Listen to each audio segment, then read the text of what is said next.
Hello everyone, my name is Graydon Kuttner and I'm student director of the VBAS. And today we are here at Astronomy Day.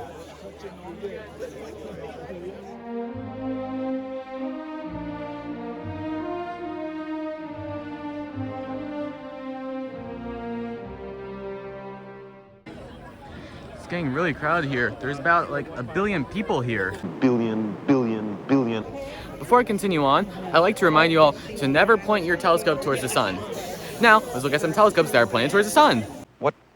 We've got two different types of telescopes. This is a sun spotter, and it essentially uses pinhole projection, but it uses pinhole projection with a lens. And so it magnifies the image, and then we can get an image of the sun on a piece of paper that actually shows sunspots. And it's a nice, simple, safe way to view the sun. Of course, you have to keep turning it because the Earth doesn't stop turning. And then this one is called Vespera, and it's got some fancy optics and a sun filter on the front. It'll do nighttime observing as well, but you don't look through any eyepiece. So the only way to see the image is on my phone or on a tablet. And the phone is talking to the telescope via Wi-Fi, and it's relatively easy to set up.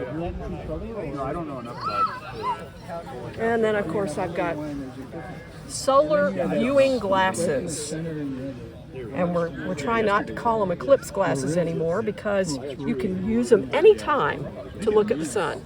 You don't have to wait for an eclipse.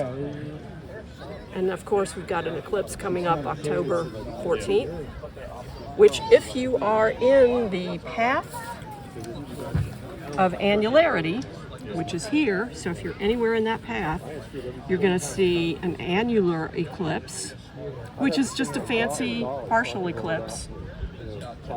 It's called annular eclipse because you see a ring around the edge of the moon, a ring of light, which is sunlight. And the word comes from annulus, from the Latin word annulus, which means ring. But of course you have to use a filter in order to see that ring, otherwise you could damage your eyes. And then in April, on April 8th, we're going to have a total eclipse if you're in the path of totality, and it'll come up into Mexico and cross over some of the same region that is getting the annular eclipse in October, and go all the way up through Maine and into a little bit of Canada there before the path exits. So here in Huntsville, in October, we'll have 50% of the sun covered.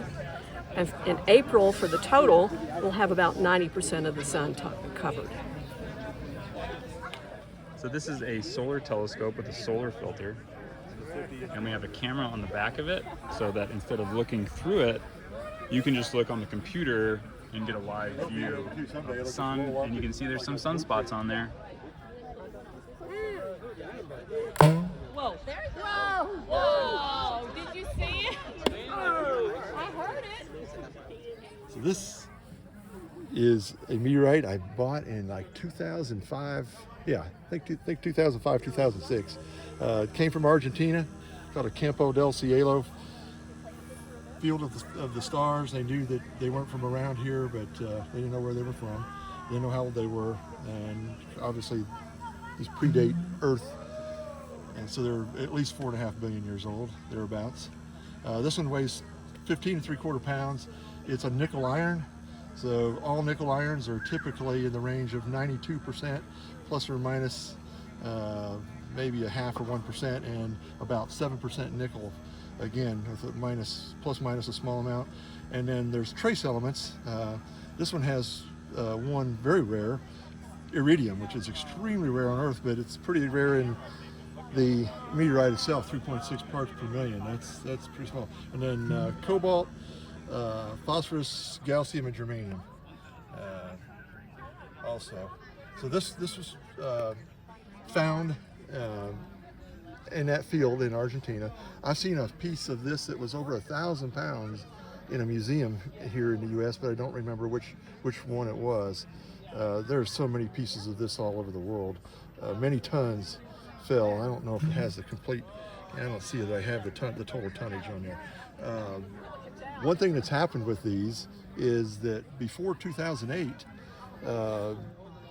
these were commonly available for people to go and visit Argentina and pick up. After that time frame, they started worrying, people pointing out, hey, our resources are being taken away. So they put sort of an embargo on them. You have to fill out paperwork, pay taxes, and the value of this particular kind of meteorite, the Argentines, doubled overnight. And since then, they've gone up again and again and again. So was a really, really good investment in 2006 or 7 versus the stock market at that time to buy these Argentine meteorites. Well, that's about it for the daytime portion of Astronomy Day. Looks like just about everyone is gone now. There's none left.